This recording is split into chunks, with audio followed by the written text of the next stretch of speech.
National Working Committee is meeting today to receive reports from provinces on all members who will be affected by the party's step-aside resolution. All members facing criminal charges in different courts were given a 30-day grace period to step down or face suspension. They had until last Friday to do so, and today the NWC will compile a final list to be considered at the next National Executive Committee planned for this coming weekend. Let's discuss this further. We're now joined by political analyst Prof Dirk Kotzé. He joins us via Zoom. A very good afternoon to you, Prof. It's always a pleasure to see you. Thanks very much. Prof, members of the National Working Committee are, of course, set to put together a list of party members who would then be affected by the step-aside resolution. We currently are awaiting that. What are your expectations, seeing that some may have seen the step-aside rule or resolution as something that was meant to affect or target certain faction or people within the ANC? Yes, well, that is, I think, one interpretation of it, especially those who are affected by it, persons like Ace Magashule and I would guess President Zuma also. But we know that it is a resolution that was the first time passed by the National Conference in 2012. Then it was followed up in 2017 at the next National Conference. And then the NEC's meetings, quite a number of them since the end of last year, really, or around about August. And now the latest one, which sort of set the deadline of the 30 days. So it comes a very long way. It's not something that was designed for certain persons when it was adopted in either 2012 or 2017. Yeah. But it has now assumed the sort of the character as if it is something targeting the Secretary General of the ANC and some other high-profile persons. Yeah. But I think what we are seeing now is just absolute cautiousness from the side of the leadership of the ANC that they are not going to make any mistakes. I think that's one of the key concerns at the moment, is that if they do anything which is unprocedural, then they will give ammunition to whoever is affected by it to take it to court. And I think that's the first thing they want to avoid. Yeah. I mean, Supra Mahumapelo had been suspended. Then, of course, we saw a note coming from the Secretary General saying that his membership is still there and is still intact, if I may use the word that he was using. Obviously, now there is going to be, pushback, as people do feel as though they are being sort of pushed against the wall, if I can put it that way. What should we expect from this pushback, if one can put it that way? Some have also called it the fight back. At the end of the day, it is about the political survival of certain people. Yes, that is indeed so. And for many people, that is not just a political position. It's actually their life. It is actually their form of income. It's their career. It's their existence, and those are people around them. So it's very serious for many. For the ANC itself, it's obviously very serious because it's about its reputation, it's about its moral status in society. So the stakes are exceptionally high. And I think that is why it appears to be dragging on for so long. Because it's not a simple decision. It's not something which can be taken and compare it, for example, with the way in which the former Premier of Northwest, Supra Mahumapelo's membership, and not only his position in the ANC, but his membership has been suspended now for 5 years.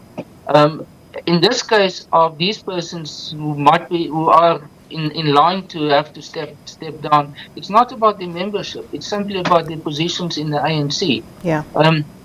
Because it's only when a disciplinary hearing has found someone guilty that they can actually suspend their membership. So at this stage, because we don't know if it's going to be referred to either the National Disciplinary and the Provincial Disciplinary Committees of the ANC or to the Integrity Commission, but I think there's going to be some form of final agreement by a body outside the NEC in order to make it applicable, because I think the notion will be, or the understanding, if it's an NEC decision, it can be regarded as a political decision within the ANC.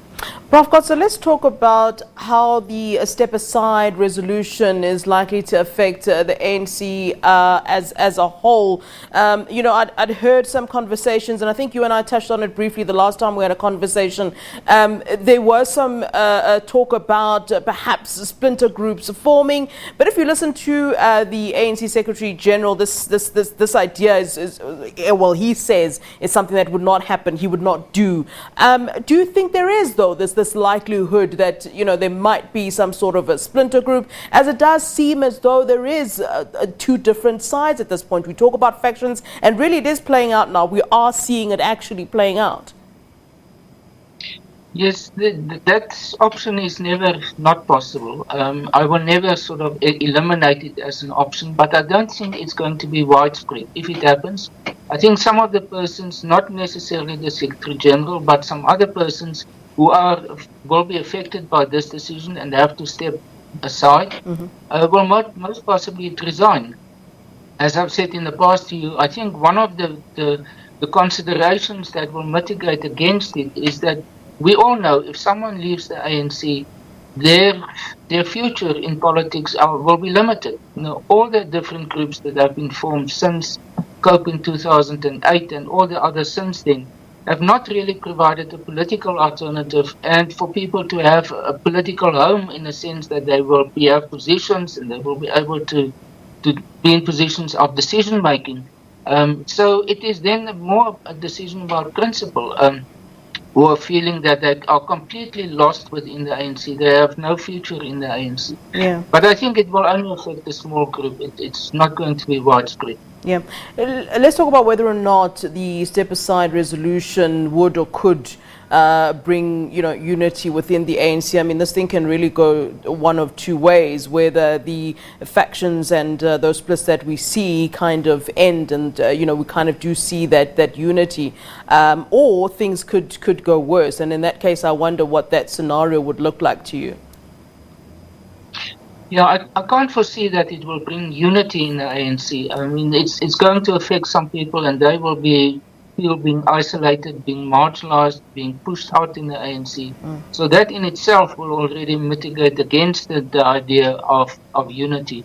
I think this is a controversial matter for those who are affected by it, not the ordinary members of the ANC necessarily. I think there will be a consolidation on the side of President Ramaphosa, or ongoing consolidation.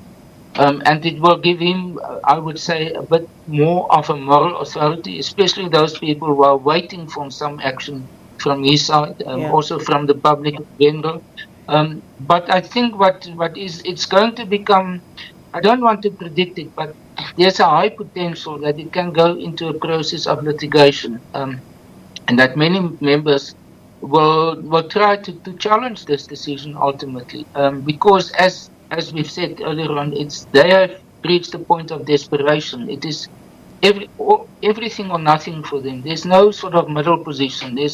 So many of them would like to have a type of a political solution or political agreement, but it looks like President Ramaphosa in general is very much sticking to the idea that it must go through the legal procedures.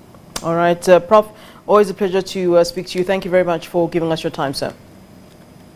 Thank you very much. All right, that is Professor Dirk Kotzé from UNISA, political analyst, weighing in, of course, on the fact that members of the National Working Committee of the ANC are set to put together a list of party members who will be affected by the step-aside resolution. And just a side note there, that our reporter Natasha Piri is following that for us, and certainly within this bulletin we will catch up with her on the latest. But they are, of course, having that meeting privately at this time.